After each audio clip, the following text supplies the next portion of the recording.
La terrible triade du coude est une entité lésionnelle définie par Hotchkiss en 1996.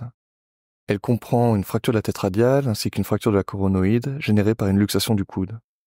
Et cette triade a ceci de terrible que les lésions générées par la luxation peuvent faire le lit d'une instabilité chronique si elles ne sont pas correctement prises en charge. Alors pour appréhender le mécanisme lésionnel des terribles triades, il faut donc comprendre comment le coude se luxe. Et ça fait plus d'un demi-siècle qu'on sait que ces triades sont causées par une instabilité postérolatérale de coude, qu'on résume par l'acronyme PLRI. Et ce PLRI est la résultante de combinaisons de plusieurs contraintes, à savoir une contrainte axiale sur le coude au moment de la chute, auquel s'associe une contrainte en valgus et un moment d'hypersupination. Alors pour les équipes américaines de la Mayo Clinic, le moment d'hypersupination peut prédominer, tandis que pour des études récentes, et notamment celles produites par l'équipe de Ryu, ces études ont montré une prédominance forte de la contrainte en valgus.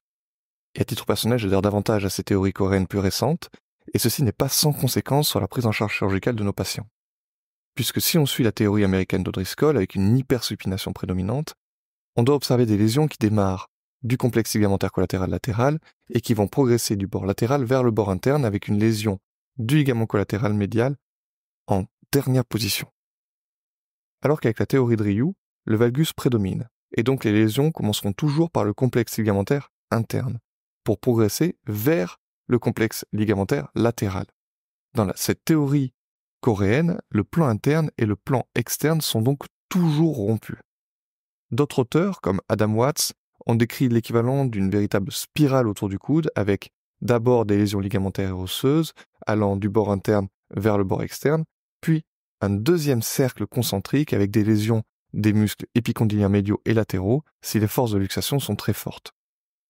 Donc concrètement, quelles que soient les théories, le complexe ligamentaire latéral est toujours lésé, soit de manière primaire par une hypersupination avec O'Driscoll, soit par un stripping lors du passage de la tête radiale sous le capitulum, selon Ryu.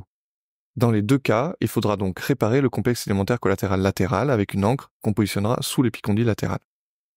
Par contre, pour le plan ligamentaire interne, l'équipe de Ryu considère qu'il est systématiquement lésé, alors que l'équipe américaine d'Odriscoll pense qu'il n'est lésé que dans les luxations les plus graves.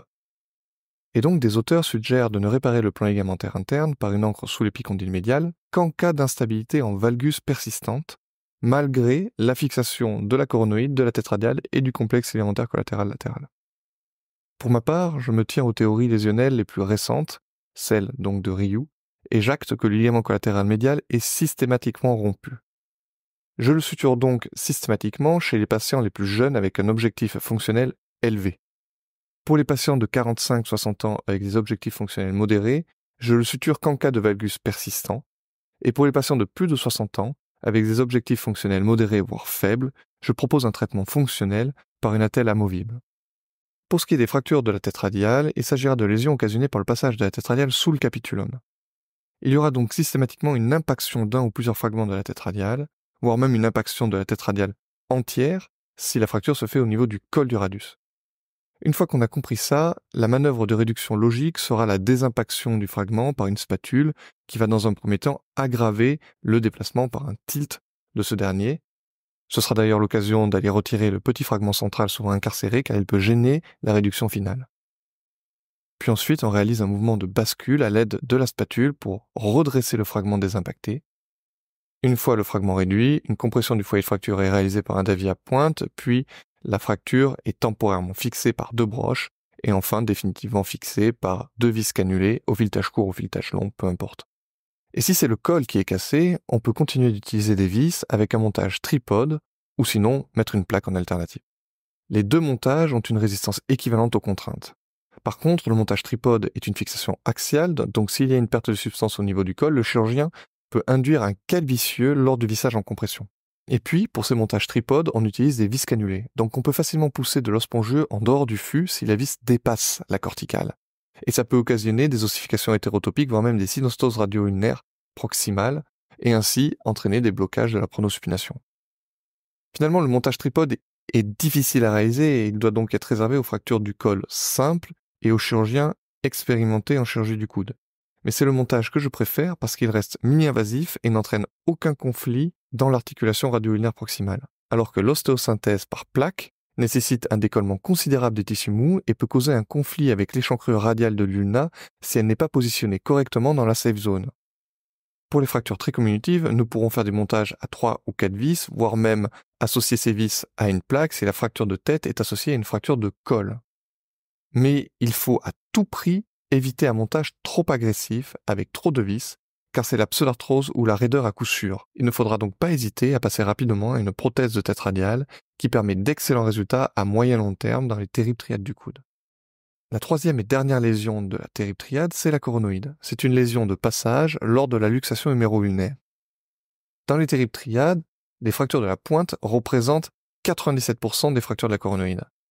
Et la perte osseuse est très faible, mais c'est sur cette pointe que s'insère la capsule antérieure du coude, et l'instabilité viendra donc de l'insuffisance capsulaire antérieure.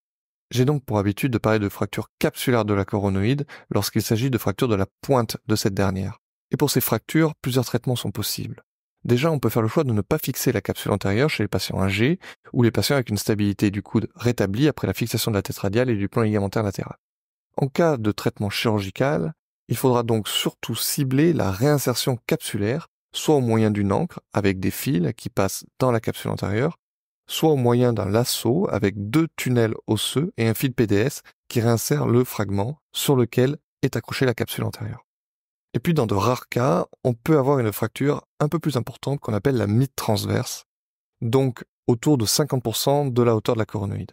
Et donc pour fixer la coronoïde, on peut soit opter pour une plaque via un abord interne du coude qui permettra à la fois la suture du plan ligamentaire interne rompu, la neurolyse du nerf ulnaire et la fixation de la coronoïde, soit réalisée par voie mini-invasive postérieure, un vissage postéro-antérieur de la coronoïde. Ce dernier est bien sûr plus facile à réaliser. Et donc, pour résumer, l'objectif de la prise en charge thérapeutique des terribles triades, c'est de rétablir un niveau de stabilité maximum pour permettre de démarrer la kinésithérapie le plus tôt possible et d'assurer un maintien de la stabilité dans le temps. Et aujourd'hui, il y a un consensus dans la littérature sur les premières étapes de la procédure de stabilisation de ces coudes complexes. Et ça consistera pour tous les malades en une arthroplastie ou une synthèse de la tête radiale ainsi qu'une suture du complexe ligamentaire collatéral latéral. Ceci peut parfois suffire à stabiliser un coude, mais en cas d'instabilité persistante, ou pour des patients jeunes avec un haut niveau d'exigence fonctionnelle, alors une fixation de la coronoïde et ou de la capsule antérieure sera nécessaire. Et une suture du complexe ligamentaire collatéral médial pourra être réalisée si le valgus persiste ou s'il s'agit d'un patient très jeune avec un niveau fonctionnel très élevé. Finalement, le principe fondamental du traitement des terribles triades est le même que pour toutes les luxations de coude. Il faut fixer la structure pour pouvoir la mobiliser le plus tôt possible.